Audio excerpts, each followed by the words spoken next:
cooks is they're not going anywhere. Yep. You know, and what they want is long overdue. If you want the industry to really be respected amongst other industries, you have to play by the same rules. You have to live by the same standard. It can't be the work hard, play hard. We ended up in a kitchen because we didn't fit anywhere else. That's just the reality of it.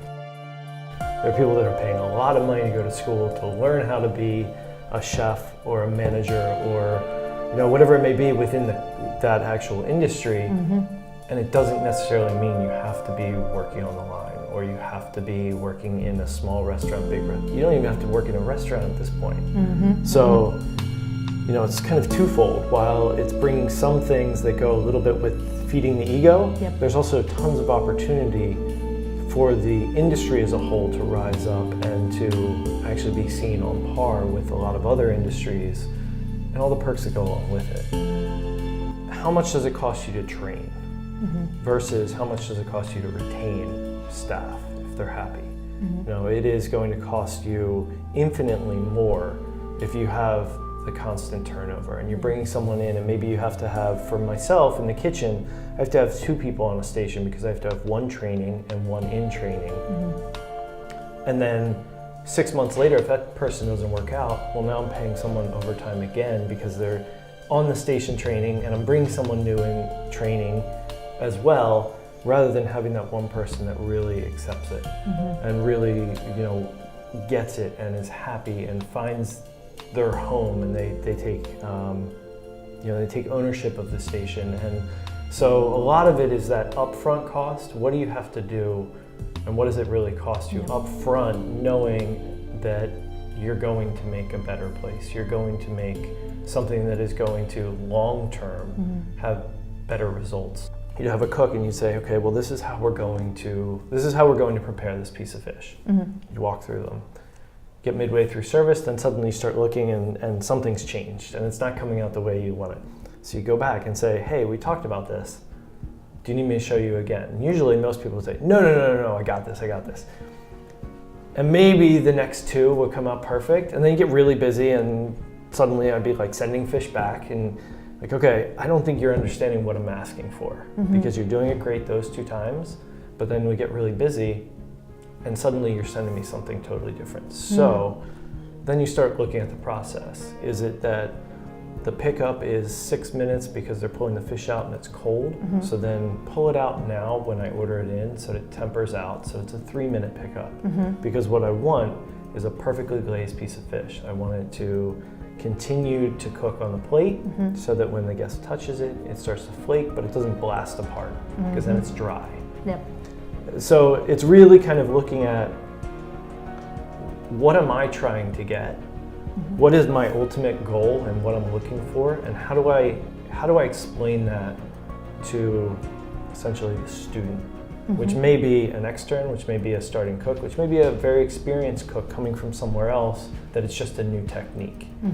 And each time you run through it, it's going to get a little bit better. Occasionally it doesn't work. Occasionally then you have to look at it and say, okay, well, either we can't execute it, so I have to change the dish. This cook can't execute it because he either doesn't want to, which is very rare, or he's just not understanding what we're going for. So then you have to start changing maybe the technique here or there, looking for little tips, and then incorporating it back in. So what's worse, no work culture or a negative one? Negative, hands down. No work culture is, they're both difficult because you need to build them up, but having a negative work culture, I think, is more difficult because once it's affected the employees, it's very difficult to change their mind in the system. So a lot of times those employees just need a complete change of scenery. Usually that means a new restaurant. It's just, when you think, even personally, what makes you change your mind when you've actually come to the decision that you're just unhappy? It's usually not one day. It's usually not even a week. It's a period of time where it's the reaction has been reinforced over and over and over again. So to come in and really change a culture from negative to positive, I think is more difficult. to actually establish the culture is very difficult, but a lot of times you're coming in and there is new staff because you've had a lot of turnover. So there's an opportunity to really come in every day, and something I really love high fives. I mean, as cheesy as they are, it's like the 80s, the 80s coach that like, oh, we're gonna win. But there's something really exciting about that, especially when you're working in a fine dining atmosphere or if you're in an open kitchen. Something where, you know, your shirt's supposed to be perfectly pressed and your apron is always clean, and to go and have like this kind of excitement and run around and high five everyone, even when the guests are right there, it shakes it up a little bit. It makes the cooks kind of relax and lower their shoulders a bit and realize we're supposed to be having fun. The more fun you have, to a certain extent, the better the food is going to come out. If you are so uptight and so focused and so tense on what you're cooking, it's going to be reflected in the food, one way or another. So for me, I would rather start with no culture, just because I know how difficult it is to turn around a negative culture. And both can be done, but if you're asking me to pick between one or the other, it's no culture. And then you kind of started, because also what you want is everyone to buy into that and be part of that. And you want them to realize that they're a part. So every day when they're showing up, their demeanor is contributing to that culture. So if you can get them, you know, when they're coming in and you're high-fiving, hey, we're gonna have a great service, you're automatically stepping into that service on the right foot. You know, again, with the boom of the industry, with the expansion of all the culinary schools, with all of these kids that are now coming in and they're deciding this is what I wanna do, you actually have the job pool flooded with applicants. Now, most of them are not overqualified.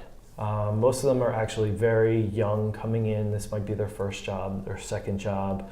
They don't have a long list of skill sets, but they have this burning desire to be doing it, and they're looking for a place where they can actually grow. So what we started doing at High Street Hospitality, we actually looked into how do we identify these folks that are coming into the industry, which are mainly culinary school kids, and how do we adjust our program to make sure that we can take them, because they are going to be looking for a place to grow. So if I can hire someone and have them spend 2 years with me, that's phenomenal. I want to be able to train them. I want to be able to put them in a position where if I can't promote them up through the ranks, I'm going to be able to put them in a restaurant in Philadelphia and have that restaurant hopefully hire them and say, wow, you've really learned how to work in a kitchen. It's great for me, it's great for that employee, it's great for the restaurant industry, and we start feeding more qualified people into the workforce, essentially. I refer to it as, if my mom were to start cooking next to me, how would I handle it when she does something wrong? And I'm not gonna yell, I'm not gonna throw anything, that's not me anyway, but really handling it, realizing that these kids, all they want to do is succeed. All they want to do is be able to really put themselves in a position to go further. So if I'm hiring someone with that much passion, why aren't I supporting that and cultivating that and really spending the time to develop it? Also in the back of my mind, knowing they may leave and go somewhere else. They may go to the restaurant that I'm competing with, and they might crush it. They might be the sous chef that they were always looking for 2 years down the line. And for me, I couldn't be happier, because ultimately I had people that were willing to do that for me. And I got into this much later than most people.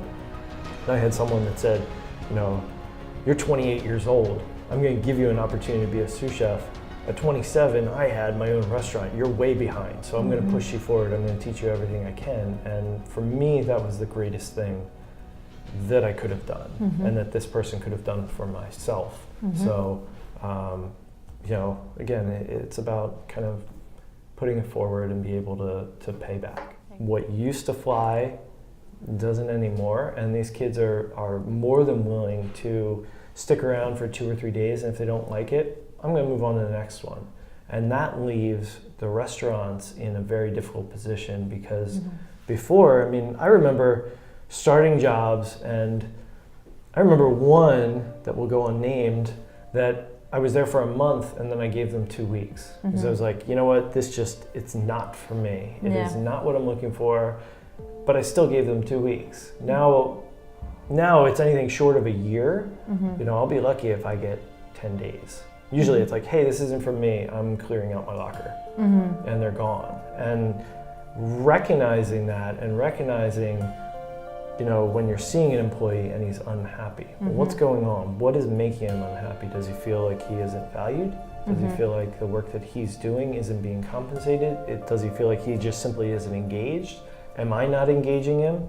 Did he come here because of a conversation that we had and he felt like he'd be learning a lot from me, and then because I'm not standing next to him, he feels like he's not learning anything from the rest of the staff? You know, these are actual questions where, again, it makes up that dynamic culture. And if you're missing those key points, that's when you really start noticing, at least from my perspective, difficulty with staffing. And I went through it. I mean, there were a myriad of signs that I just kind of ignored and figured, well, we're really busy and they'll catch up and they'll get up to speed. It's so important to have that positive reinforcement. And that's something that the past did very, very poorly. And it was sort of, I think it came out of the French way of apprenticeship, and you know, you just kind of, you ate it until you made it, and then you finally were in that position and you did it to the next generation because that's how it was. Well, it wasn't right then, it's not right now. It is time to change it, but it's very difficult for us to kind of look back on that and find the balance between holding people accountable and also celebrating their success and giving them a little bit of leeway while also running what are most often busy programs. You know, you don't want to be standing in the corner high-fiving every time you shuck an oyster, but it is important to give everyone that feeling of accomplishment and appreciation.